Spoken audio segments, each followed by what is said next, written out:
Hello student, start करते हैं 3.5 exercise से क्वेश्चन। तो 3.5 एक्सरसाइज में एक न्यू मेथड है जिसको बोलते हैं क्रॉस मल्टीप्लिकेशन। तो देखते हैं कि क्रॉस मल्टीप्लिकेशन होता कैसे है और उसको सॉल्व कैसे करेंगे। सबसे पहले जैसा कि थर्ड चैप्टर में अपने पास दो लीनियर इक्वेशन होती हैं और दो लीनियर इक्वेशन की जो स्टैंडर्ड फॉर्म होती है वो होती है a1x plus b1 plus c1 equals to 0।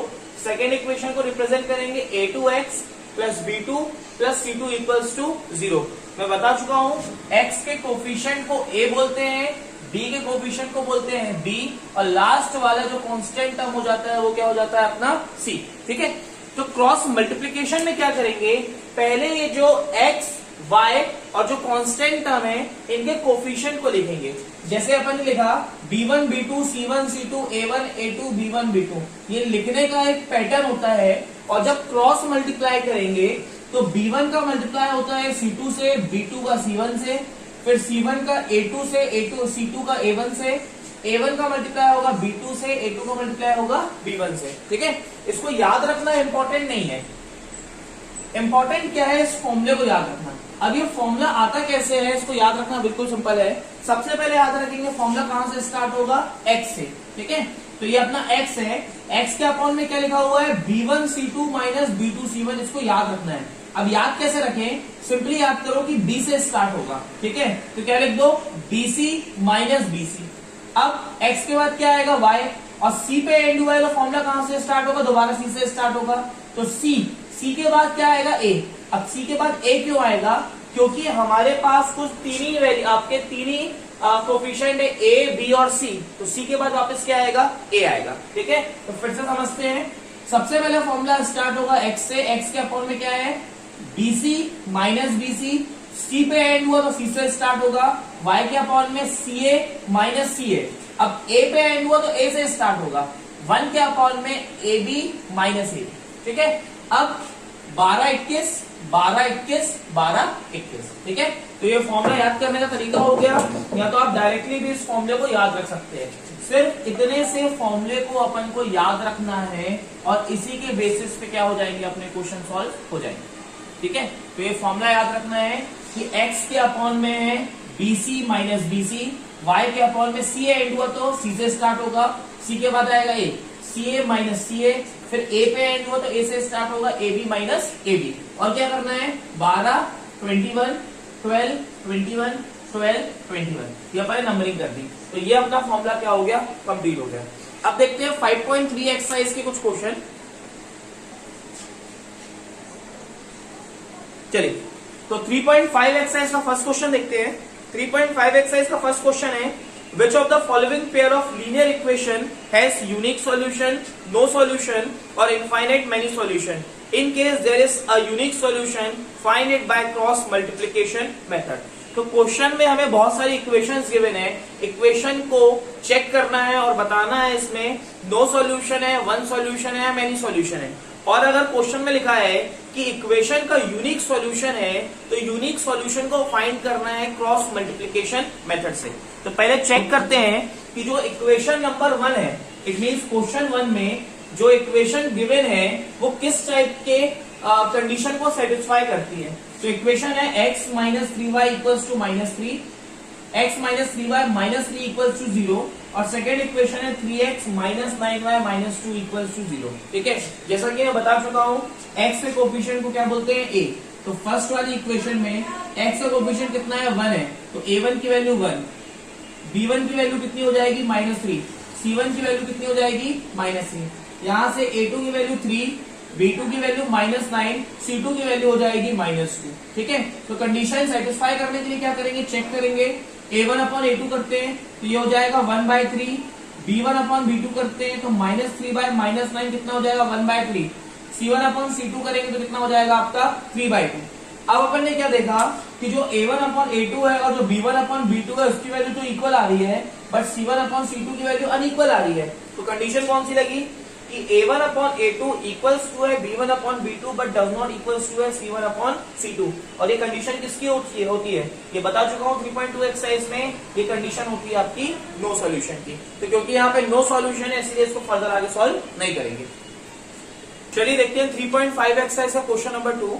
तो क्वेश्चन नंबर 2 में दो इक्वेशन गिवन है, मगर इन दोनों इक्वेशन में एक चीज ध्यान रखनी है कि जो कांस्टेंट टर्म है वो इक्वल के राइट साइड है। जब भी क्रॉस मल्टीप्लाई मेथड अप्लाई करेंगे तो कांस्टेंट टर्म इक्वल के लेफ्ट साइड में लेके आनी है। तो इक्वेशन को थोड़ा सही फॉर्म में लिखेंगे तो हो जाएगा 2x प्लस वाई, 5 को लेफ्ट साइड में लाएंगे -5 इक्वल्स टू 0, 8 राइट साइड में, इसको लेफ्ट साइड में लाएंगे तो -8 इक्वल्स टू 0। अब a1 a2 मार्क करेंगे। a1 की वैल्यू x का कोएफिशिएंट 2, a2 3, b1 की वैल्यू 1, b2 की वैल्यू 2, c1 की वैल्यू -5 और c2 की वैल्यू कितनी हो गई -8। a1 a2 अपॉन a2 करेंगे तो आएगा 2/3, b1 अपॉन b2 किया 1/2, c1 अपॉन c2 क्या हो जाएगा आपका -5/8, इट मींस 5/8। अब देखते हैं जैसा कि दिख रहा है कि तीनों अनइक्वल है, बट तीनों अनइक्वल की कंडीशन नहीं होती है। जो कंडीशन होती है वो क्या होती है, a1 upon a2 does not equals to b1 upon b2। तो अपन को दिख रहा है कि a1 अपॉन a2 और b1 अपॉन b2 अनइक्वल हैं। तो जब भी अनइक्वल होते हैं तो क्या होता है, जो इक्वेशन होती है उसमें यूनिक सॉल्यूशन आते हैं। इट मींस यहाँ पे जो इक्वेशन गिवन थी उसके यूनिक सॉल्यूशन होंगे। अब क्वेश्चन में गिवन था कि अगर यूनिक सॉल्यूशन है तो उसको क्रॉस मल्टीप्लाई मेथड से फाइंड करना है। तो यूनिक सॉल्यूशन है इसलिए फाइंड करते हैं क्रॉस मल्टीप्लाई मेथड से। क्रॉस मल्टीप्लाई का फॉर्मूला याद रखना है, x upon bc minus bc, y upon ca minus ca, 1 upon ab minus ab। और उसके बाद क्या करना है, 12 21 12 21 12 21। ठीक है, चलो सॉल्व करते हैं। x के अपॉन में क्या है, b1। देखो b1 की वैल्यू कितनी है 1, c2 की वैल्यू -8 माइनस b2 की वैल्यू देखिए 2, c1 की value -5 equals to y upon c1 की वैल्यू -5, a2 की वैल्यू 3 माइनस c2 की वैल्यू -8 और a1 की वैल्यू कितनी हो गई आपके पास 2 इक्वल्स टू 1 अपॉन a1 की वैल्यू 2, b2 की वैल्यू 2 माइनस a2 की वैल्यू कितनी हो गई 3 और b1 की वैल्यू हो गई 1। सॉल्व करेंगे, -8 का 1 से मल्टीप्लाई, -8 माइनस माइनस प्लस 2 5 10, फिर माइनस प्लस माइनस 5 का 3 से मल्टीप्लाई -15, माइनस माइनस प्लस 8 2 16, 2 2 कितना हो जाएगा 4, माइनस प्लस -3 तो हो जाएगा x अपॉन -8 प्लस 10 कितना हो जाएगा 2, y अपॉन ये हो जाएगा -15 प्लस 16 1 अपॉन कितना हो जाएगा 1। अब x वाले को लास्ट के इक्वल करेंगे तो x अपॉन 2 इक्वल्स टू जाएगा 1/1, क्रॉस मल्टीप्लाई 1 का x से मल्टीप्लाई x, 2 का 1 से मल्टीप्लाई 2, तो x की वैल्यू आ गई 2। अब ये मिडिल y वाले को लास्ट के इक्वल करेंगे तो y अपॉन 1 इक्वल्स टू हो जाएगा 1 अपॉन 1, y का मल्टीप्लाई होगा 1 से तो y 1 y, 1 इंटू 1 1। तो ये हमारे पास आ गई x और y की वैल्यू। स्टार्ट करते हैं थर्ड क्वेश्चन 3.5 एक्सरसाइज का। थर्ड क्वेश्चन है 3x minus 5y equals to 20, 6x minus 10y equals to 40। यहाँ पे भी जो कांस्टेंट टर्म है इक्वल के राइट साइड है तो इसको सबसे पहले कांस्टेंट टर्म को इक्वल के लेफ्ट साइड ले जाएंगे। जब पॉजिटिव वाले लेफ्ट साइड जाएंगे तो क्या हो जाएंगे, नेगेटिव में कन्वर्ट हो जाएंगे, इक्वेशन 1 और इक्वेशन 2। अब क्या करना है, इसके बाद a1 a2 c1 सबको मार्क करेंगे। a1 की वैल्यू आएगी यहां से x का कोएफिशिएंट 3, a2 की वैल्यू हो जाएगी 6, b1 की वैल्यू हो जाएगी -5, b2 की वैल्यू हो जाएगी -10, c1 की वैल्यू -20 और c2 की वैल्यू कितनी आएगी यहां से -14। अब चेक करेंगे a1 अपॉन a2 ये हो जाएगा 3/6, सॉल्व करने पे आएगा 1/2, b1 अपॉन b2 -5/10, सॉल्व करेंगे तो ये भी आएगा 1/2, c1 upon c2 -20 upon -40, solve करने पे ये भी आ जाएगा अपना 1/2। अब जैसा कि अपन को दिख रहा है तीनों क्या है इक्वल, तो कंडीशन लगाएंगे since a1 upon a2 equals to b1 upon b2 equals to c1 upon c2। और जब भी तीनों इक्वल होते हैं तो क्या होता है, वहां पे मैनी सॉल्यूशन आते हैं। Therefore pair of linear equation has many solution. यहाँ पे इक्वेशन के कितने सॉल्यूशन आएंगे, मैनी सॉल्यूशन।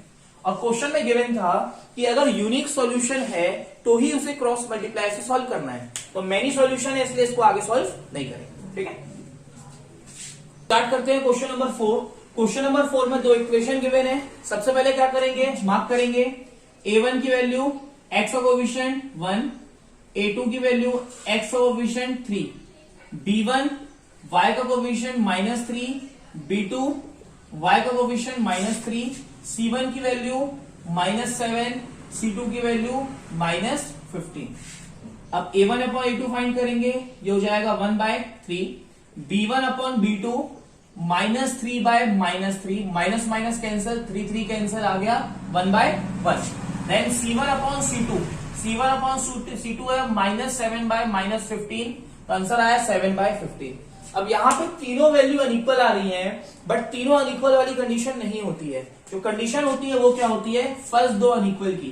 तो लिखेंगे since A1 upon A2 does not equals to B1 upon B2, क्योंकि ये दोनों अनइक्वल हैं, इसलिए सिस्टम ऑफ इक्वेशन में कैसे आएंगे, जो आपका आंसर आएगा वो आएगा आपका unique solution. Therefore pair of linear equation has unique solution. ठीक है, तो जब भी ये कंडीशन सेटिस्फाई होती है तो जो कितने सॉल्यूशन आते हैं वहां पे, यूनिक, मतलब सिर्फ एक सॉल्यूशन आता है। क्योंकि एक सॉल्यूशन आता है इसलिए उसको क्रॉस मल्टीप्लाई मेथड से फाइंड कर सकते हैं। तो फाइंड करेंगे बाय क्रॉस मल्टीप्लिकेशन। अब क्रॉस मल्टीप्लिकेशन मेथड में क्या करते हैं, बाय क्रॉस मल्टीप्लिकेशन लगाते हैं फॉर्मूला। तो x upon BC minus BC, फिर y upon CA minus CA equals to 1 upon AB minus AB। अब नंबरिंग करनी है 12, 21, 12, 21, 12, 21। वैल्यू पुट करते हैं, तो x अपॉन, देखो B1 की वैल्यू कितनी है यहाँ पे, B1 की वैल्यू -3, C2 की वैल्यू -15, माइनस में B2 की वैल्यू है अपने पास -3, C1 की value -7 equals to y upon C1 की वैल्यू है -7, A2 की वैल्यू है उसके बाद A2 की वैल्यू 3, माइनस C2 की वैल्यू -15 और A1 की वैल्यू 1। देन 1 अपॉन A1 की वैल्यू है यहां से अपने पास 1, B2 की वैल्यू -3, माइनस A2 की वैल्यू 3, B1 की वैल्यू -3। तो सभी वैल्यूज हो गई। अब सॉल्व करते हैं इसके आगे, देखिए, तो ये हो जाएगा x upon minus minus plus 15 3 plus 45, फिर आगे minus minus plus minus minus 7 3 21 upon y upon minus plus minus 7 3 21, तो -21 माइनस माइनस प्लस, ये हो जाएगा आपका +15 इक्वल्स टू हो जाएगा 1 के डिवाइड में 1 इंटू -3, फिर माइनस माइनस प्लस 9, तो ये हो जाएगा x अपॉन माइनस करेंगे 24, y upon -6 equals to 1 upon 6। Next step पे क्या करते हैं, x को लास्ट के इक्वल करते हैं, तो x अपॉन 24 इक्वल्स टू हो जाएगा 1 अपॉन 6। 6 का मल्टीप्लाई x से 6x, 24 का मल्टीप्लाई 1 से 24, x की वैल्यू 24/6 कैंसिल किया तो कितना आ गया 4। देयरफॉर x की वैल्यू कितनी आई 4। y की वैल्यू कैसे निकलेगी, y वाले को करेंगे लास्ट के इक्वल, तो y/6 equals to 1/6, 6 into y 6y equals to 6 1 6। तो यहां से y की वैल्यू आ गई 6/6, कैंसिल करेंगे y की वैल्यू क्या आ गई 1। तो देयरफॉर आंसर आ गया x की वैल्यू 4 और y की वैल्यू कितनी आ गई 1।